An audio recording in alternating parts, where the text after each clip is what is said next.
Okay, Nick, we're in the warm-up period. We'll be starting in 4 or 5 minutes' time, Yeah. just so people who are logging in now don't think they're missing part of the lecture.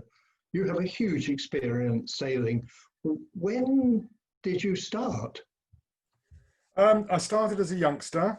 My two elder brothers, they were quite a lot older than me, built a boat and I sailed that with them. I ended up actually owning it and using it myself, but and then moved from there into dinghies, racing dinghies, 470 and 505, which was great fun.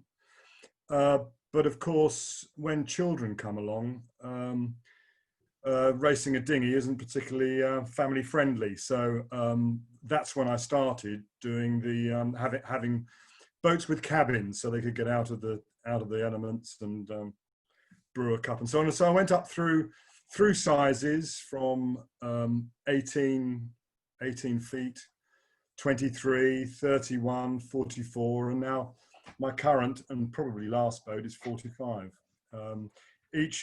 Each of them had their own idiosyncrasies. Some were good, some were not so good. But I sort of felt that it wouldn't replace the cut and thrust of racing. But in actual fact, adventuring is very satisfying activity, and so I think that making landfalls and making passages did go a long way to actually replacing what I was missing from racing dinghies. Yeah, so, I probably adventured to the limit of the prudence with these boats, with the 23-foot, which is a trailer sailor with an outboard. I took across the channel and around the Channel Islands, and the 31-foot I took around the UK, and then across Biscay to northern Spain. So it was all good fun. Yeah. So. And now you've ended up with a modern southerly. I have to admit to owning a 115, which is the very early model. I think was one of their best. What made you choose a southerly?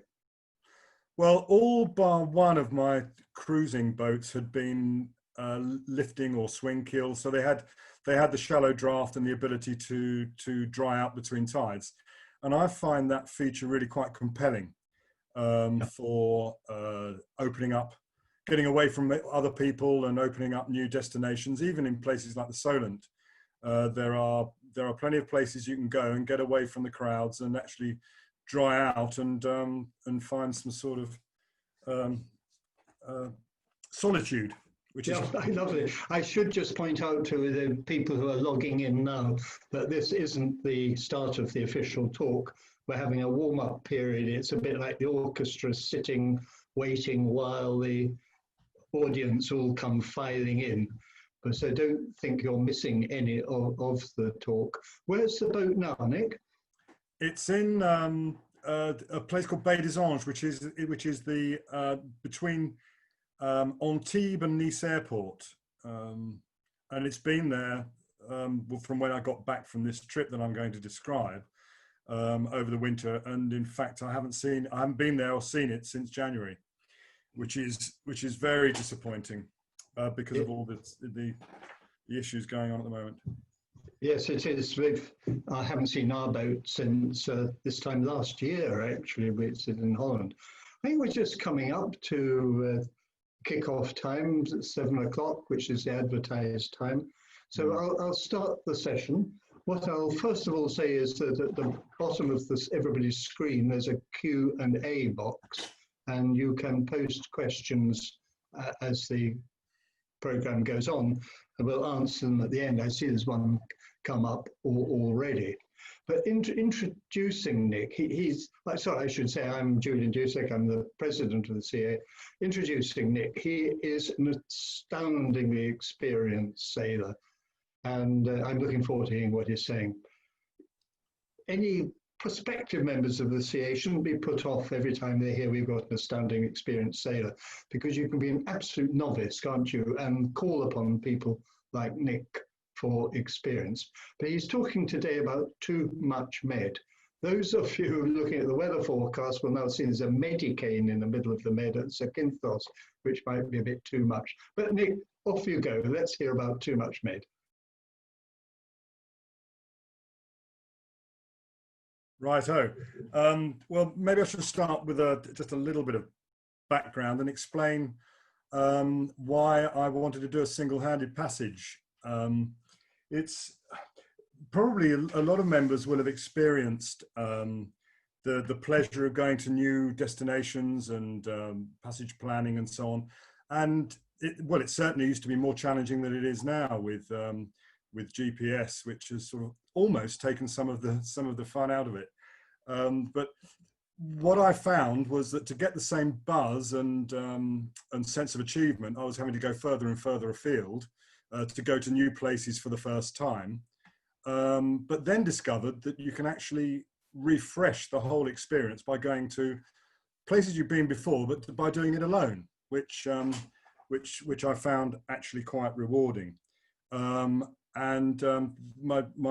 most recent boat is this one, which is Southerly 135, which I'd set up for ocean passages, and I did the Ark a couple of years ago. Well, this is one of the features of the Southerly, which means that you can actually dry out between tides. This is actually taken up the Avon River, which is behind Burr Island in Devon, which is an absolutely delightful destination. And it's a feature of these that you can discover these places. So doing the Ark, they provide you with this, which is a yellow brick tracker, which actually means that your family at home can actually monitor and follow your progress. And as a result of having done the Ark, you could buy a permanent one, which I had installed, and yellow brick allow you to actually transfer your track onto your website, which is what I have. As you see, it only starts from when I started the Ark in the Canaries. But this is a real boon, and it means that this is the passage last year that I'm going to describe. And these little blue dots are actually every 4 hours. It puts a dot on, and you can actually, if you highlight it, it shows you where you are, what speed you're doing, and so on, and when it is. So I started from Baie des Anges in between Antibes and Nice Airport, where the boat had been wintered, and I did some quite substantial jobs on it in preparation for this. And I kicked off on the 1st of June on my own. The idea was that the idea for the passage really was that I'd stand inshore to try and get the sea breezes, the Med being notorious for either having too much or too little wind, and then stand off at night where I expected to probably have to motor. So the first night I found myself off Cap Corse, which was quite a busy place as the shipping funnels down, and I didn't really get much sleep. My intention was to just sleep in 20-minute snatches with an alarm around my neck, which was supposed to wake me up every 20 minutes for a checkout.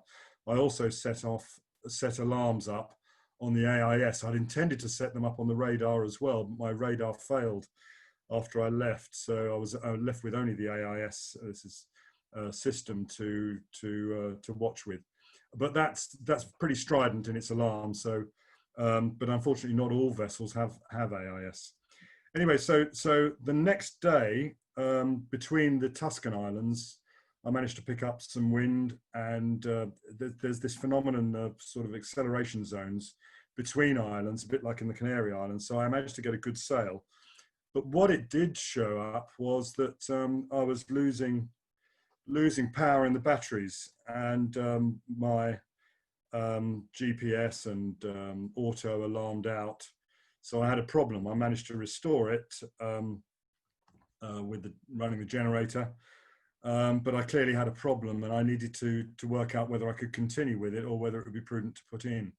So I'd identified Porto Turistico di Roma at Ostia, which is near Rome. And in fact, I'd been there 16 years before, so I knew it.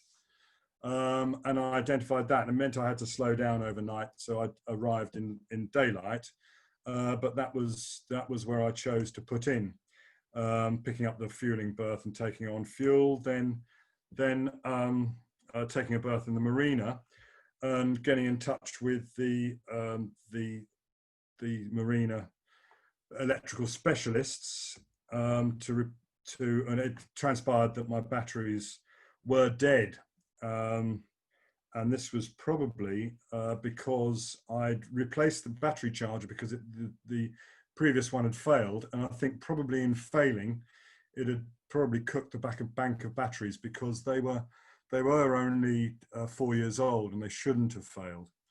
But I had quite a struggle with the people there, getting them to do anything, to check the batteries over, then identify, then order some replacements. The replacements were 3 days coming. They were not as they should have been. I'm not even sure they were AGM batteries, probably normal batteries. And they charged me over €1,000 a piece. So this was 3,300 euros. But the marina and Ostia was really on a downer. I remembered it being much, much nicer than it was when I was there before, 16 years ago.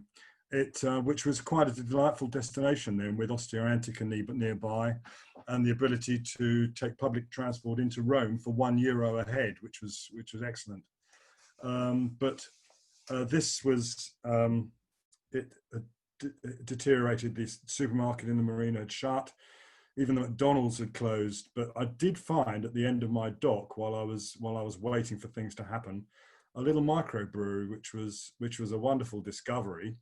But it served this rather peculiar dish. It had this thing like a pasty, which it served in the shape of a skull, in a box the shape of a coffin. So I'm sort of not really sure about their marketing strategy on that. But the other thing that happened while I was there, I was boarded by the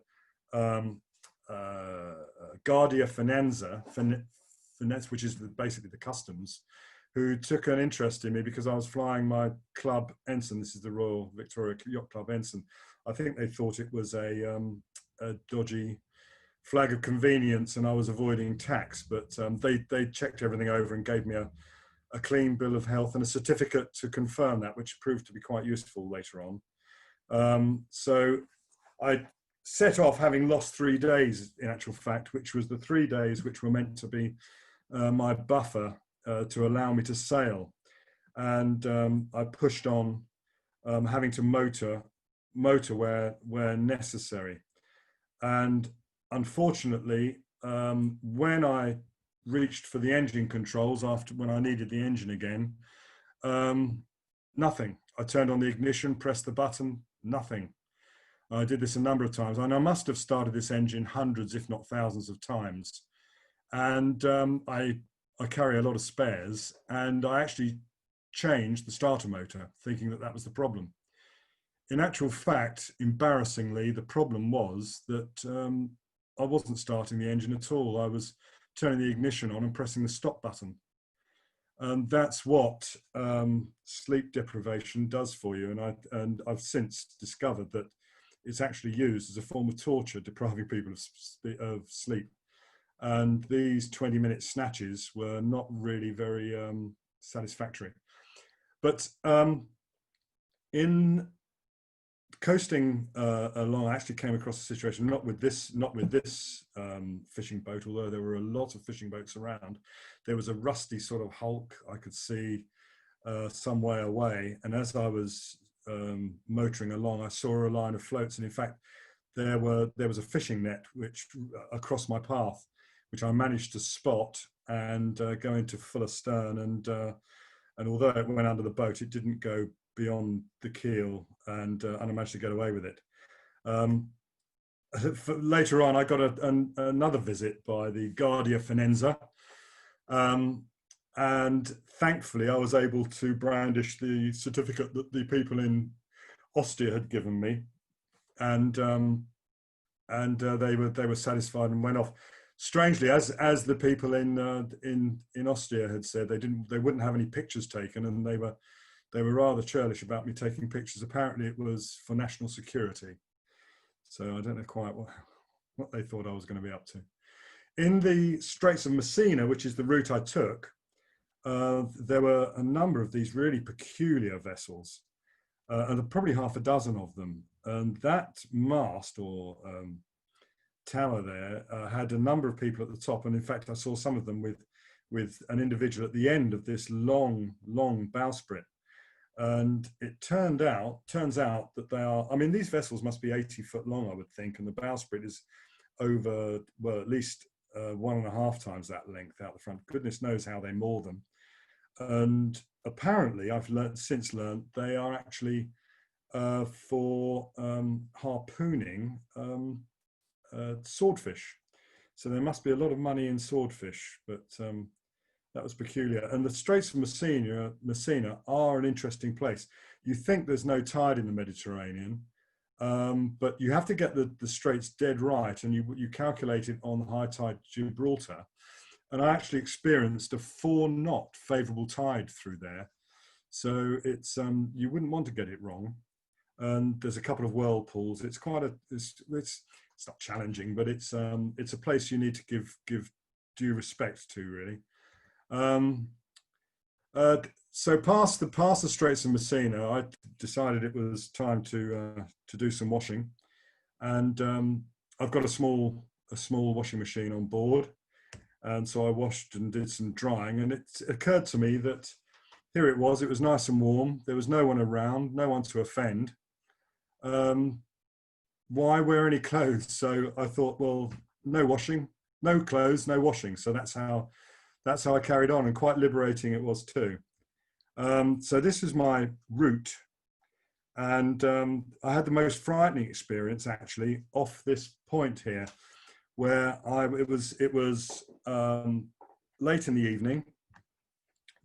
I saw everything I needed to see on the AIS. Everything was under control. The only thing I had to avoid was the lighthouse, which was showing on AIS.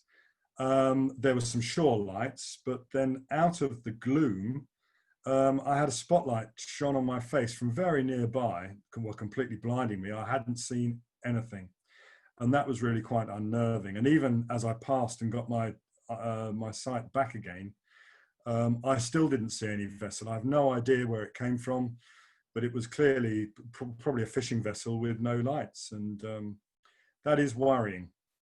So after that, I thought, well,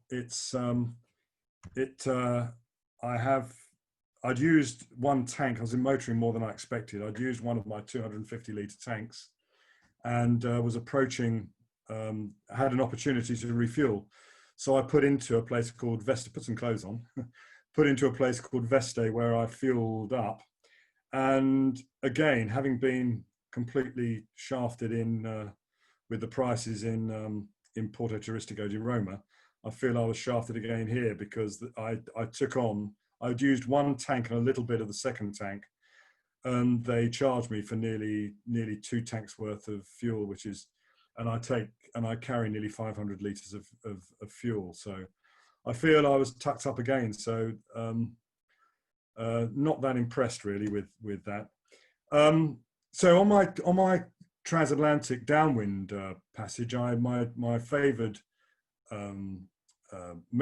sail plan, particularly at night, was pulled out jibs, and I carried one big spinnaker pole on the mast, but I used this whisker pole for the other jib, and I'd made a camera for that I could mount on that whisker pole, and the waterproof little sort of GoPro type of camera, which I could mount on the pole, and set it up for taking pictures every 5 seconds, and moved it out on the pole to take a picture of the boat, which sort of like an enormous selfie stick.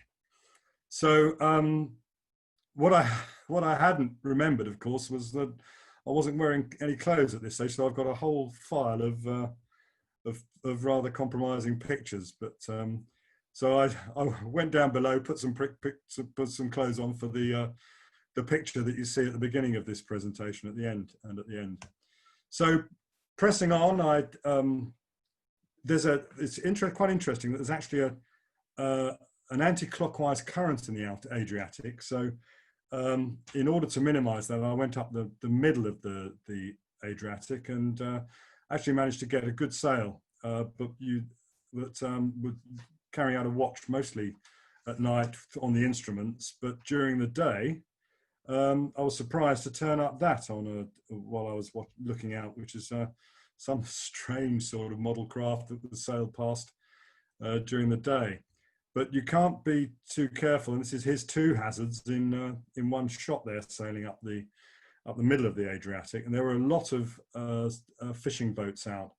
And of course, I almost prefer ships because they're inevitably on AIS and keeping a lookout out, whereas the fishing boats aren't necessarily on AIS and don't normally maintain a course. And you can find that you discounted one as being not a hazard, and then find out that it becomes a hazard. So approaching Venice, it was really very straightforward, and I booked and delightful as you imagine. And I booked a berth in the marina on the island of Certosa, which is actually very close to the main sort of tourist island in Venice, and it had the advantage of every 20 minutes there was a vaporetto, which is the sort of the bus, the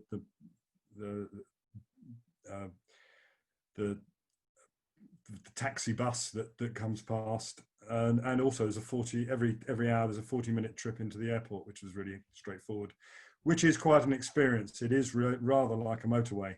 So my single-handed trip was 1,100 miles and took 14 days. And regrettable really in that I didn't get the opportunity to sail as much as I'd like, because I run out of my buffer in the stopover in Rome.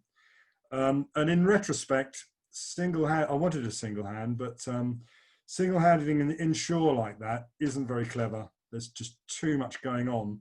And as I discovered, sleep deprivation really does affect your physical well-being, mental well-being, and strangely emotional well-being as well. Particularly, and you just can't get the sleep when there's such a lot, even catnaps with such a lot going on. So I'll single hand again, but probably not running down a coast, at just offshore and ocean passages a better way of doing it, really. So I went home for a couple of weeks and returned with my wife and my next cruise and his wife. Bob, who joined me, had been, this is what I discovered when I got back, crazy, a desiccated crab inside the boat. Now that boat is mosquito proof inside, so how this crab got in I have absolutely no idea. This is the scourge of Venice. So many cruise ships which deposit thousands of people into Venice, and the Venetians are up in arms about it. And in fact, they've held demonstrations against the cruise ships because they overwhelm the place. But I couldn't leave without the shot of the boat in front of St. Mark's Square, which is sort of one that you have to have if you go to Venice, I think. So we pushed off, Bob and I, when our wives had left, that we pushed off overnight to Croatia, just to bimble through the night to a place called Rovinj, and to actually get our cruising permit. And it was here that I noticed there was a sort of a hollow sound to the exhaust, which suggests that there was water coming out, but not as much as there should have been, cooling water. And I cleaned the strainer, replaced the impeller, which was perfectly all right. And the only other thing it could be was a build-up of weed in the pipework before the strainer. So I opened the strainer, opened the seacock, and there was nothing coming out. So I had to fish around with a hook.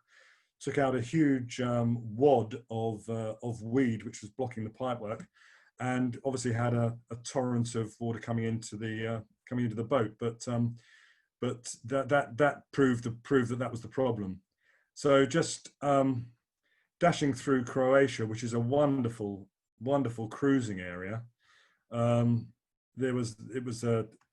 Pula was pretty industrial, right next to a Roman amphitheatre, which is very well preserved.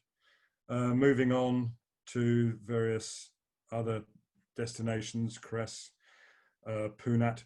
My crew, Bob, since he came across the Atlantic with me, had a stroke, and insisted. This is he hadn't been on the boat since he'd left us in St. Lucia, and he insisted on getting into a marina every night and plugging into the AC. I think that was an excuse, because I think a condition of him joining me was being ashore at night in case, and I think it was the insistence of his wife, because I think that she was worried that if there was any medical emergency, it was better to be ashore. So we carried on cruising through Croatia. Unfortunately, Fridays and Saturdays is very difficult and very much more expensive to get into marinas.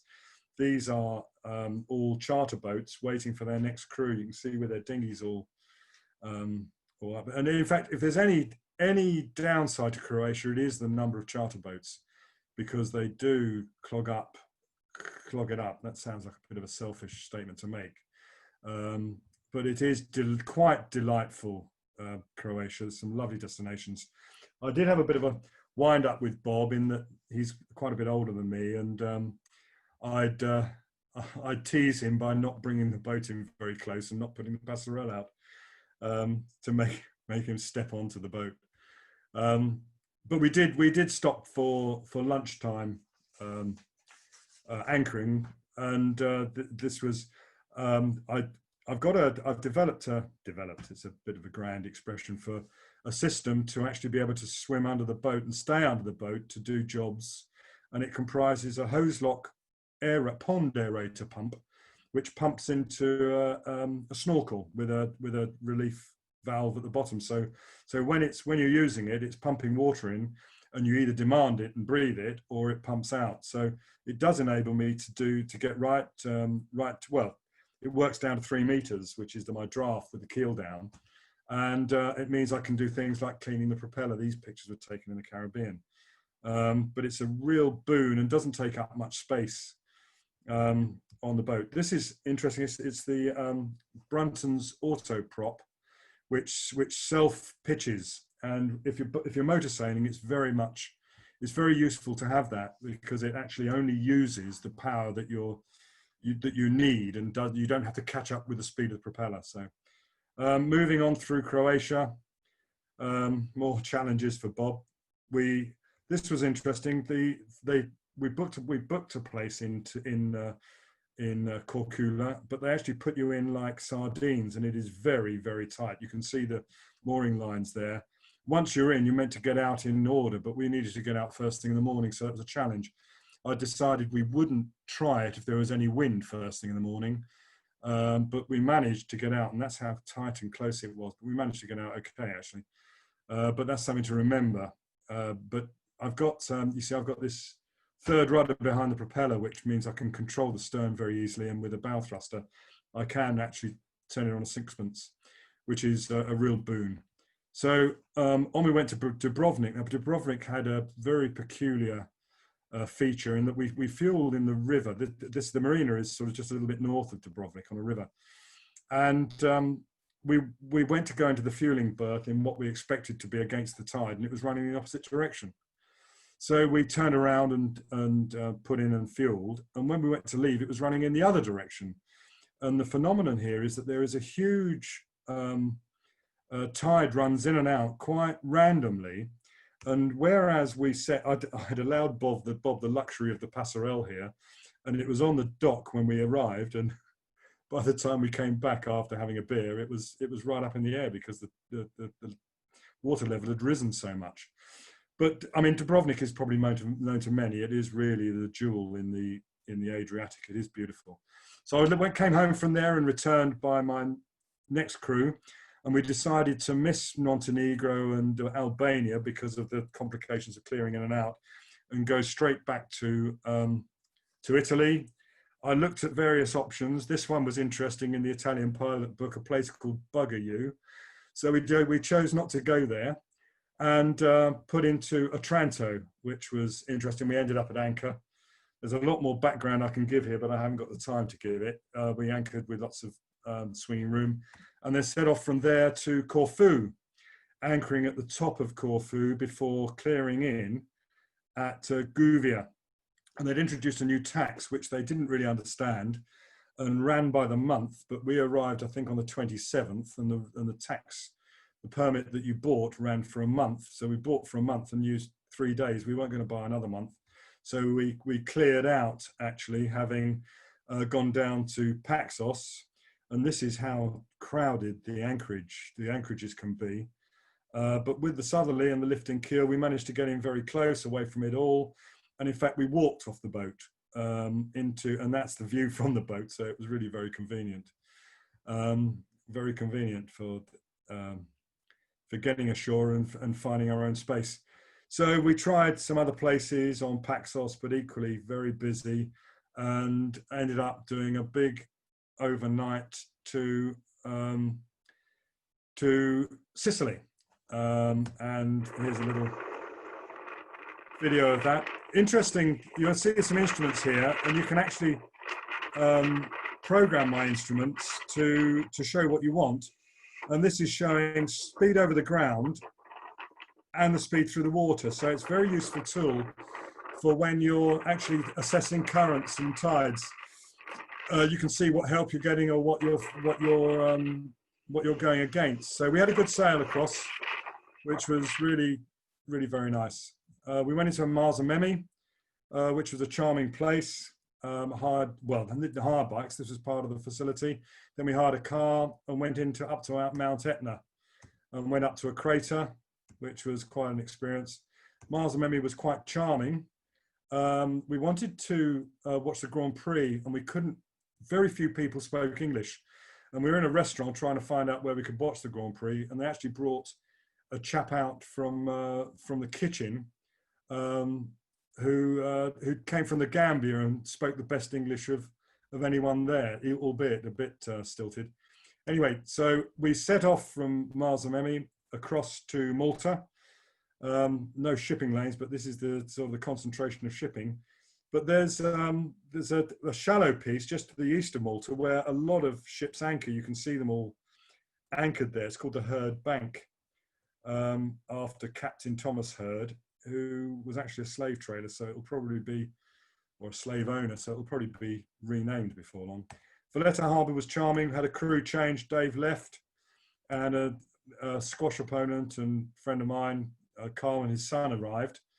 And we had to go through all of the paraphernalia of clearing out because we were bound for Tunisia.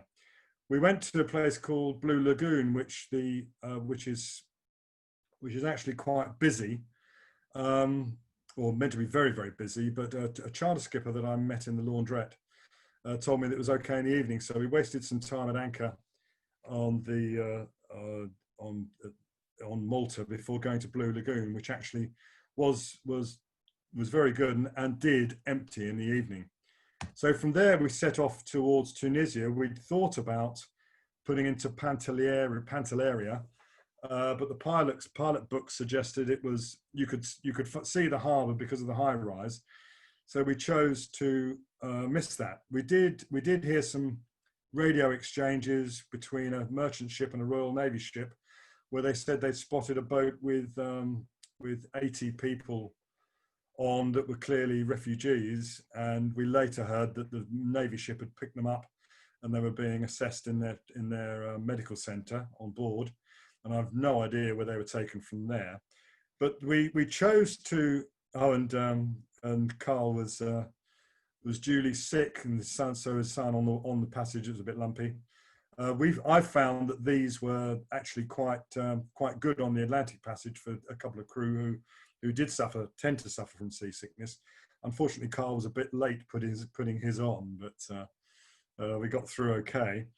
This is the Tunisian courtesy and the Q flag, and we were quite taken with this entry and captain's mate about Calibia, saying it was rustic and real Tunisia, honest and friendly. Well, we put in there, but there was absolutely nowhere to moor. So we actually had an exchange with this military boat, and they said we could go into the travel lift bay because it was a national holiday, and that's in fact why it was the harbour was so rammed full, because none of the fishing boats were out. He charged us €50 for the bit of advice, but said that did include some cheap diesel. He also wanted a bottle of scotch. We gave him the €50, but not the bottle of scotch. And this is the delightful berth that they gave us, next to a load of smelly nets, flies, feral cats. But we did get cheap diesel, and actually we saved infinitely more than the €50 that he'd charged us. This is one of the things. This is family fun Tunisia style. The family take their pet sheep out for walks on leads. We had to do all the necessary clearing in and out.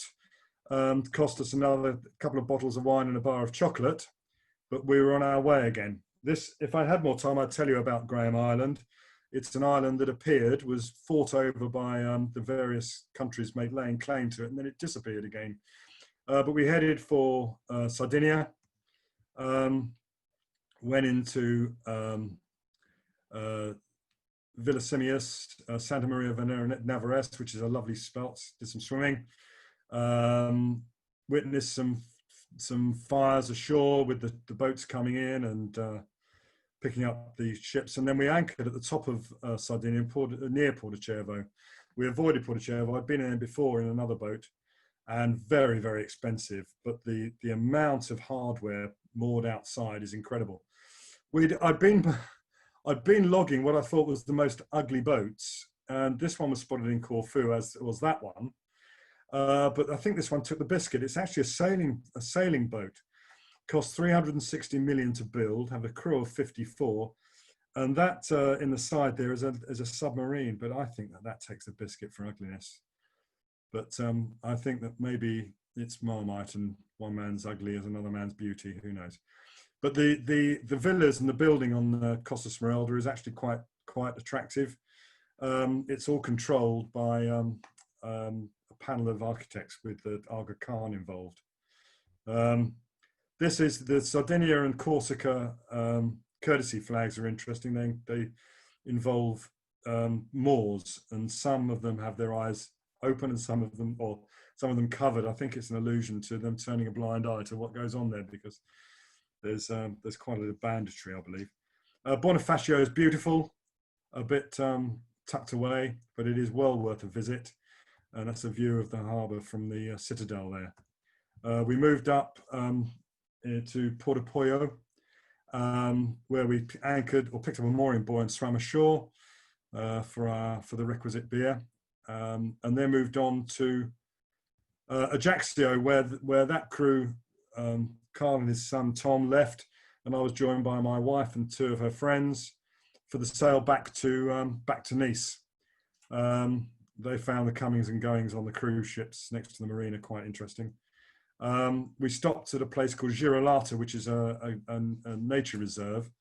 The water was crystal clear, and they packed you in with 4.5 moorings. And you don't often see that on a beach. Cows moving around on the beach. Then we moved up the nature reserve is really quite attractive, beautiful coastline. We moved up to Calvi, which is another favourite of mine. It was quiet. We got there quite early, and it was reasonably quiet, but it filled up completely. But it's a great spot. We did a gentle overnight passage back to France, and I put a floating polypropylene line out the back with a fender on the back, and they all had a refreshing swim. They were not impressed by my putting on the Jaws music, and they soon got out. Overnight, they just watched some DVDs and stayed awake, which they said they preferred to do. We ended up not able to get back into Baie des Anges because my berth had been let for the month of August. So we found a berth in a place called Saint-Laurent-de-Var, which is really very near the airport. But unfortunately, the berth was opposite the fuel dock and a nightclub, which went on till the early hours, or the late hours, really, in the morning. But it did mean I could walk to the airport from there and go home, while I left my wife and her friends there. With my wife, we went out and anchored off in between the Lérins Islands, which are quite delightful but very, very busy. The anchorage between just off Cannes, but with the southerly, not only can I go shallow, but with 100 meters of chain on board, I can go deep as well. So we could get away from it all, and it was really quite a good anchorage there. But this is the sort of boats that there are out there. This one had a slide, a water chute for the children.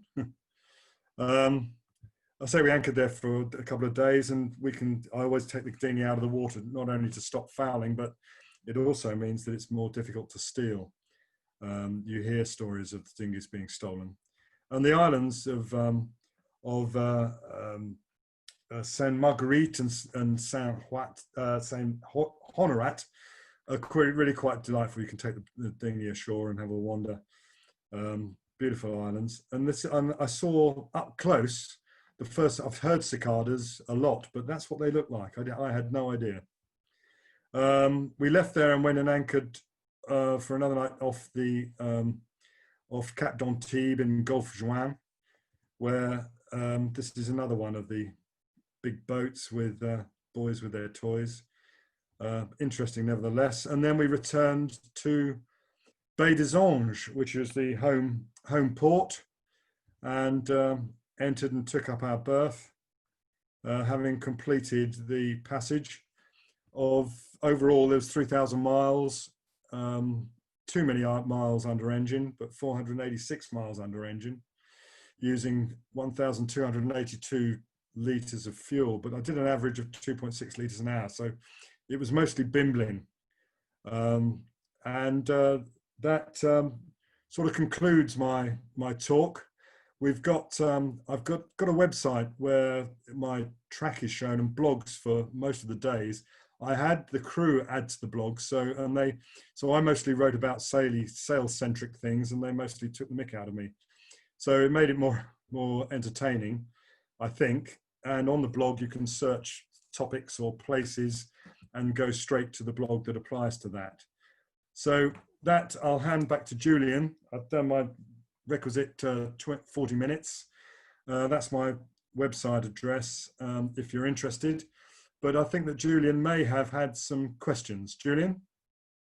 At the moment, we've just got one question. It's not a question. It comes from Nick Boxall, who just says, "Good evening, Nick."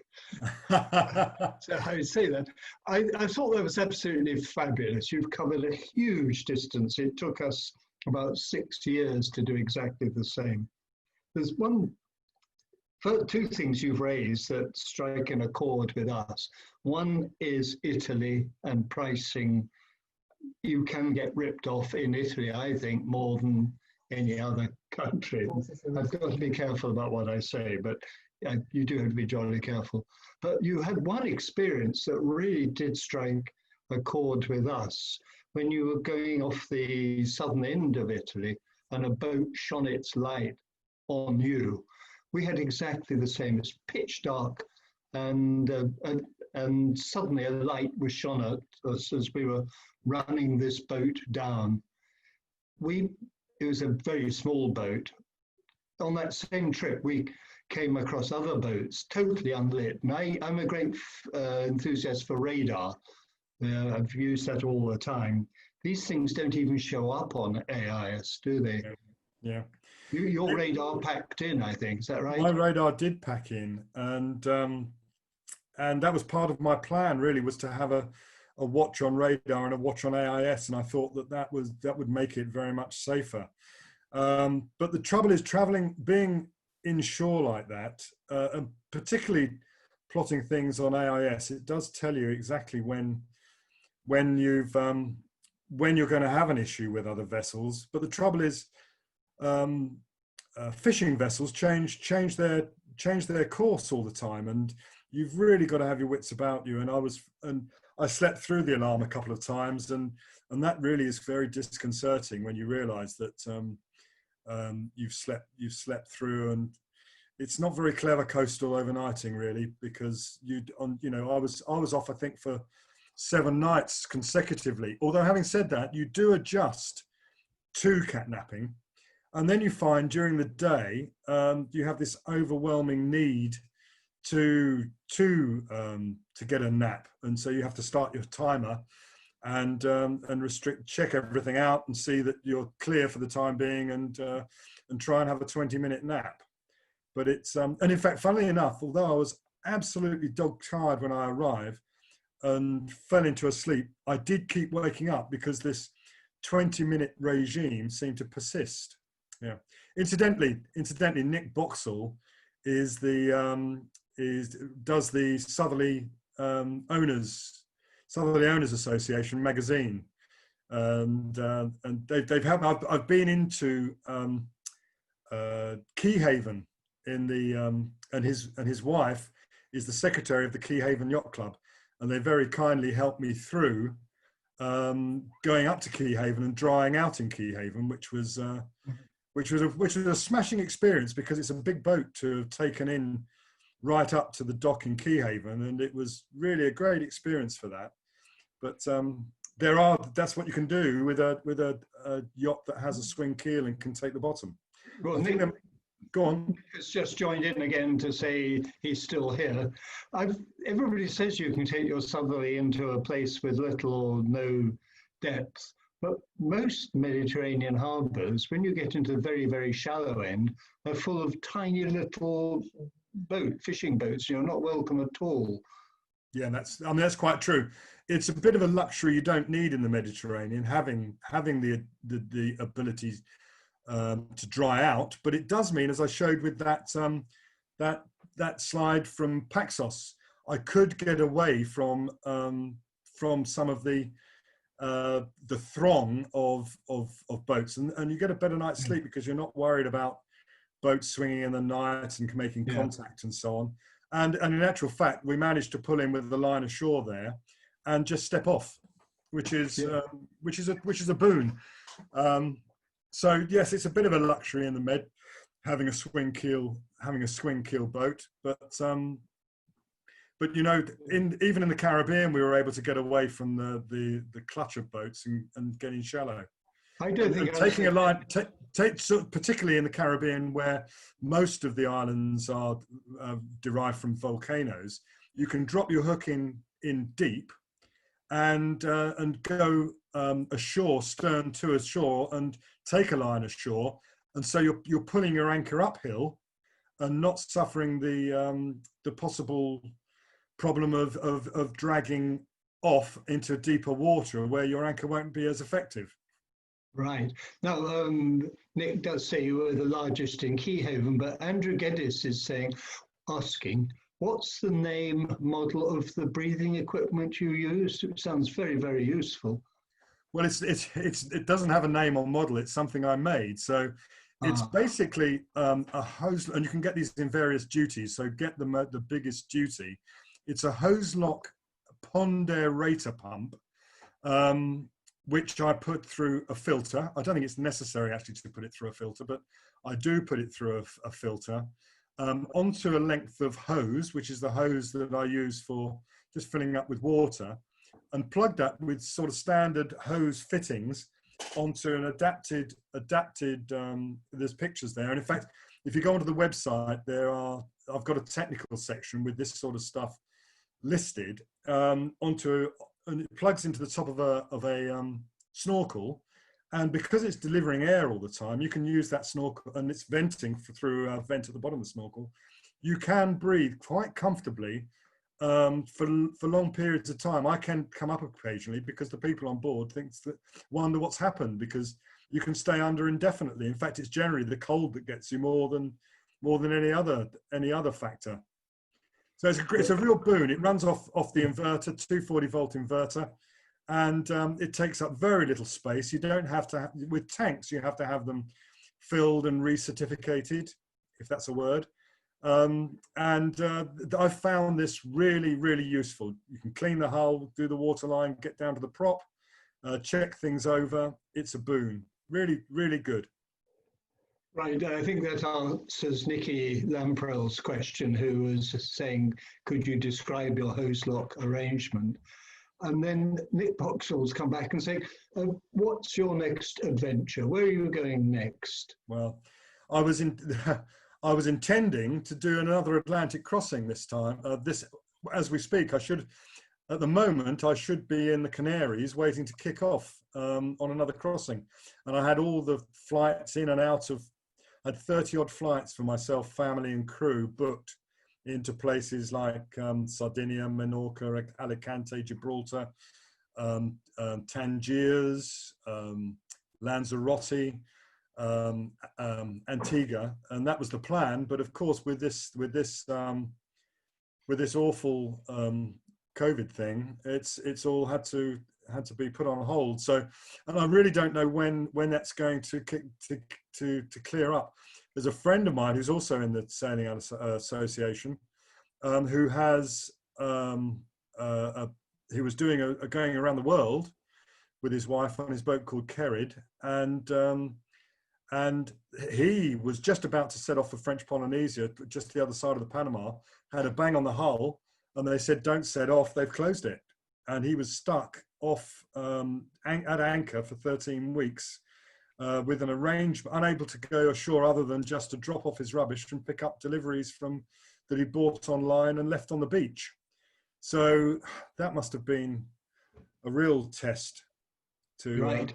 Now, Dave Cook has said, well done, Nick. Very interesting time for a dirty, I'm not sure what he's suggesting. You've said... I know. Dave Cook is an ex-merchant Navy captain who was a fabulous crew. One of these crew where when you think of doing something, he's already thought about it and done it. He is the most accomplished. He used to race his Sigma 38 and he now cruises with it. And he sailed with me. When I went around the UK, I had a bit of a, he joined me at the last minute. I'd never met, he's a friend of my son's fiance's family from Kingsdown near Deal in Kent. I'd never met the chap before. And they said, oh, we know someone that might be, he's retired and might be able to help you. He just turned up in Walton on the Naze. Never met him before, turned up and came with me to Great Yarmouth. And then he joined me again in, I think it was Newcastle, and came and sailed with me up and left me in Inverness. And then he sailed with me from Plymouth down to, left in Villamora, I think. So he's been and what a great chap to sail with. Thanks. I was so interested. I gabbled through that presentation, Dave, but and I think you've probably read the blogs anyway, so yeah, from your comments you've made, but good to hear from you, Dave. Well, I've got a question that nobody else has asked at the moment. For people who haven't been to the Med, and you've crossed the Atlantic to the Caribbean, is the Med worth it? We were told before we went, you'll spend 70% of the time motoring. It's overpriced, overcrowded.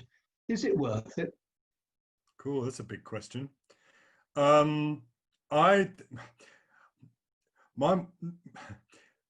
wife likes the sun, and it's almost a prerequisite of having the boat that we spend some time in warmer climes. And the boat, thankfully, is sufficiently comfortable. I've got 2 air conditioning systems. It's very roomy, and on shore power, it is a very, very comfortable place to be, and she's very happy with that. As far as the sailing is concerned, the old adage of too much or too little really does apply, but you can work that by using the sea breezes, which kick up in the afternoon, and they can sometimes be really quite strong. And the Gulf de Lion is a nightmare. I've never crossed the Gulf de Lion without it being a storm, and it's an absolute nightmare. The permanent Mistral. Yeah, and then you get this funny thing in the Adriatic, in the Croatia, with the Bora, which just comes out of nowhere and can also be very, very strong. So you've got to be. It depends. I mean, I wouldn't like to be there without. I mean, the previous boat didn't have air conditioning, and it could be very, very hot.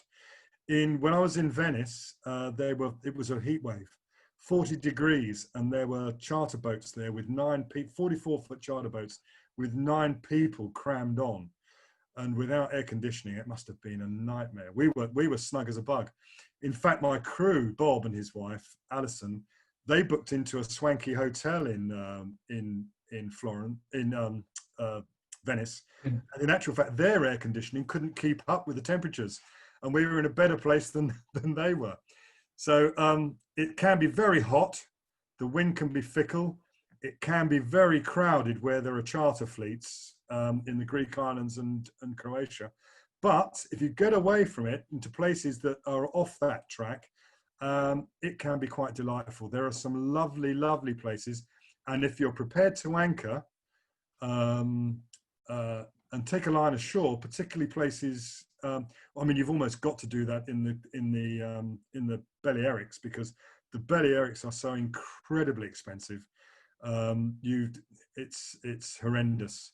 Although, having said that, there's places like the Cabrera Islands, which is a nature reserve, which you have to apply for a permit to visit, and they're free. But what you find there is the charter companies make blanket applications, and you can find it difficult to get in there as well. So it's a mixed bag, really. Yes, it can be expensive. Places, I've had my most expensive moorings ever in Porto, which 16 years ago was nearly £300 for the night, and you had to drop your own anchor and go ashore to a sort of it was a look-alike rickety staging, which was actually very substantial, but it was all made it was all a bit Disney-esque, really, with painted on cracks in the buildings and things. It was peculiar, really peculiar, bizarre. But I mean, I will be leaving the Med. I may go back. There's places I do want to visit. I've not been to Morocco. I was going to be doing that this year. Morocco seems quite appealing.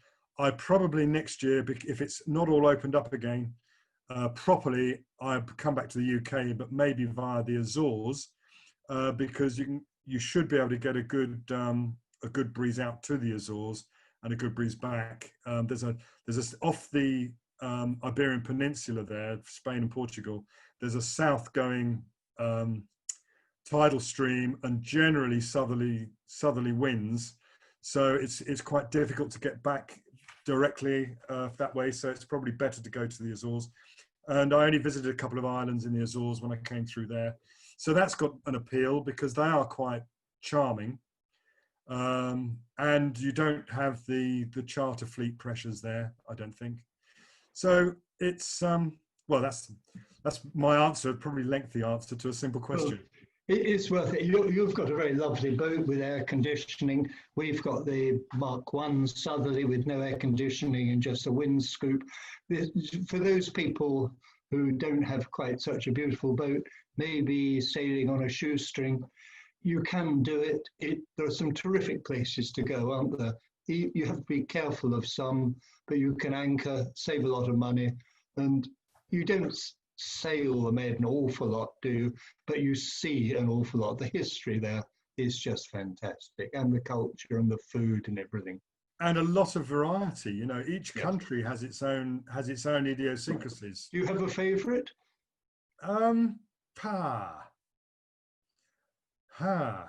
There's a big question.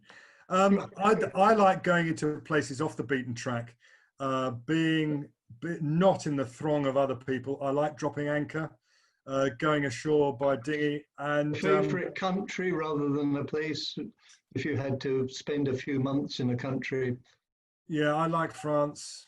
I know Portugal's out of the Med. I like Portugal.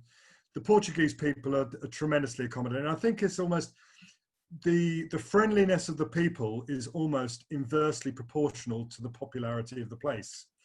So you know,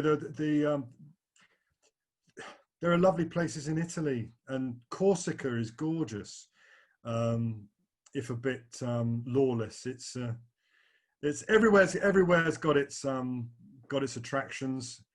The Mediterranean is worth doing. It's a big effort to get there in your own boat, and if you do it, you've got to really be retired to make the best of it. I was lucky with my own business; I could take a lot of holidays. My wife was a teacher, so she had plenty of holidays, and we made good use of the previous boat, which I had it in. First of all, I had it in Barcelona. No, first of all, I had it in the Balearics, while next to a beach when the children were at bucket and spade age. I discovered Barcelona on my adventures with the chaps, and we moved it there and had it there for 12 years. And it was like having a flat in the middle of the city, because we were in Port Bell, right in the middle of Barcelona. It was fabulous. And they went from to sort of hanging out stage, and they went there on holidays with their friends and just stayed on it, using it as a sort of a holiday apartment. I think you've highlighted one of the great things. You can have your boat anywhere in the Med, and it is actually a holiday flat abroad if you want it. Now, Keith Pettican has said, this is a comment rather than a question, the countries of the Western Med can be as expensive or as economic as you want them to be. So yes, it depends how you do it, doesn't it? That's absolutely true.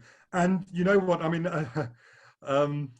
not that the CA will blush, but the app, or the phone or tablet app called Captain's Mate is quite brilliant. It really is, and it's a super supplement to pilot books. It almost makes them redundant, and it's up to date. You can look at and you can assess people's. I've seen. So you can have your eyes open. I've seen references to places that are almost contradictory, but you have to read behind them and understand what people are looking for. Well, I mean that assessment of Calibia, which recommended us our visit, we experienced something rather different. The Pantelleria, where we didn't go because of what it said in the pilot book, when I subsequently looked at it looked at all the captains, because we didn't have when we were making our assessment, we didn't have internet access. But when I got internet access and looked at Pantelleria, it was contradictory to the pilot book, and I almost wish we had visited. Yeah. Well, so go on. Music to my ears, as having chaired the Captain's Mate steering group for a very long time, well, a few years. I'd like to tell all the members that it's looking a bit tired, and there's a new version, we hope, if we can afford it, is being developed, which will be wonderful. So that's good news, and all the information there, as you say, is from our own members. I think we're just coming up to time. There are no more questions. I'd like to tell viewers that actually Nick has won the Oscar Prize, which is for the best video in the video competition. It is quite unusual and well worth watching. So I recommend you see that. I'd like to thank you, Nick, for an amazing tour of the Mediterranean, because there are so many places, and I think it is, as you say, well worth going to. And I'll just wind up by saying I want to thank Lucy Gray, who is our general manager by day and has become a very good studio manager by night. So thank you, Lucy. Thank you, Nick. And we look forward to the winter webinars, which will be taking place instead of the London meetings. So I'll just say good night to everybody, and particularly thank you, Nick.